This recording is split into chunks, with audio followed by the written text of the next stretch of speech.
नमस्कार दोस्तों, ऑर्थोपेडिक्स के विभिन्न वीडियोस की श्रृंखला में आज हम बात करेंगे कूहनी के दर्द टेनिस एल्बो के बारे में।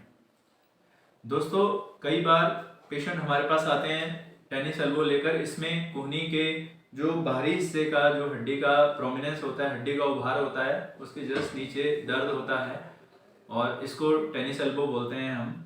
इसमें जो एक मांसपेशी होती है ECRB, extensor carpe radialis Brevis, वो इस हड्डी पे जुड़ती है। उसमें सूजन आने की वजह से ये दर्द होता है। इसको बोला टेनिस एल्बो जाता है, लेकिन इसमें हमारी कूहनी की चाल में कोई दर्द नहीं होता है। मरीज को कलाई की चाल में इसमें दर्द होता है, क्योंकि ये जो मांसपेशी है ये कलाई के लिए काम करती है। इसमें कोई भी वजन को इस तरह से उठाने में दर्द होता है, जग से पानी डालने में दर्द होता है, कोई में पेचकस स्क्रू ड्राइवर से नट कसना है उसमें दर्द होगा, फीमेल्स को झाड़ू निकालने में दर्द होता है, दूध का बर्तन उठाने में या कोई किचन में ऐसे बर्तन उठाने में दर्द होता है।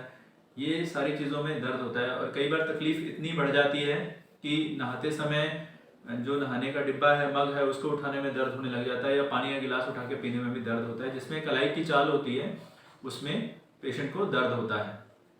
तो इसमें इस सूजन का मुख्य कारण होता है, कई बार उसका एक्सेसिव यूज, ज़्यादा काम में लेना उसका मुख्य कारण होता है। गृहिणियों को आटा गूंदने में भी दर्द होता है इसमें।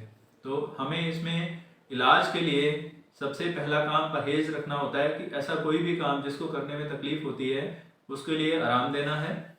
और कुछ मरीजों में गर्म पानी का सेक या कुछ में बर्फ़ के सेक की भी ज़रूरत पड़ती है। इसके अलावा हम मरीज को बोलते हैं कि कलाई की ऐसी चाल जिसमें भी दर्द हो उसको आराम दीजिए।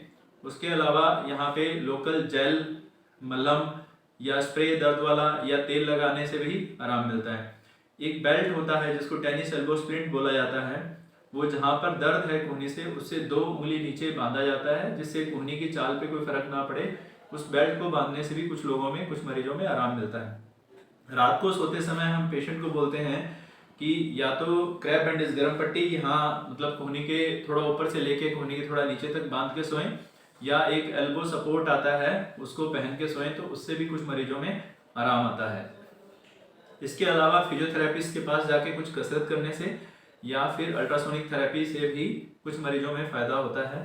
जब ये सब करने के बाद भी पेशेंट को तकलीफ रहती है तो कुछ लोग स्टेरॉयड का इंजेक्शन लगाते हैं यहाँ पे हड्डी के प्रोमिनेंस पे जहाँ दर्द होता है उसके लिए। स्टेरॉयड के इंजेक्शन के लिए हमारा ऐसा मानना है कि बहुत ज़्यादा नहीं लगाने चाहिए।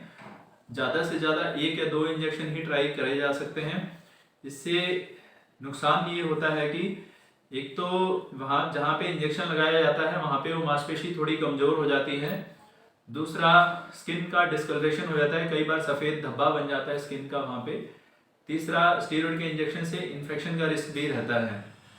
तो पर्सनली हम लोग स्टेरॉयड का इंजेक्शन लगाना अवॉइड करते हैं। उसके अलावा एक और चीज़, अगर पेशेंट का इन सारी चीज़ों के बावजूद, परहेज के रखने के बावजूद, या कुछ दवाइयाँ जो हम देते हैं दर्द कम करने की, सूजन कम करने की या टिश्यू हीलिंग के लिए, वो सब लेते हुए भी, पूरा परहेज रखने के बाद भी अगर पेशेंट को आराम नहीं आता है तो कुछ मरीजों में, 2 से 5% मरीजों में ऑपरेशन की ज़रूरत पड़ती है।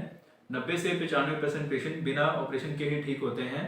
इसके लिए जो ऑपरेशन बोला जाता है उसको टेनिस एल्बो रिलीज बोला जाता है। ये कूहनी से ऑपरेशन किया जाता है जिसमें इस मांसपेशी का डिब्राइडमेंट वहाँ से थोड़ा रिलीज किया जाता है जहाँ पे सूजन होती है, और इससे मरीजों को आराम मिलता है। फिर भी लास्ट में हमारा यही कहना है कि 90 से 95% पेशेंट बिना किसी ऑपरेशन के या स्टेरॉयड इंजेक्शन के बिना ही ठीक होते हैं। इसमें सबसे ज़्यादा योगदान परहेज का, दवाइयों का और थोड़ा स्ट्रेचिंग एक्सरसाइज का होता है। धन्यवाद।